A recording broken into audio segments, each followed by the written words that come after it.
тя няма да се ожени. Еми, ти нали си спомняш миналата седмица?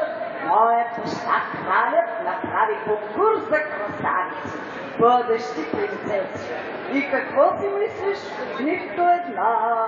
Една не може да разказва приказки, друга не може да чете, трета не може да бродира, а пък пета дори не може да се усмихва. Оле-ле! Но погледни, тук всички са усмихнати, виж. Погледни, всичките са усмихнати. Да, усмихнати са наистина. Но сега пък искам просто, ето така, само да се поразмахам. Ще си седя в градината и ще се любувам на слънцето и на птиците.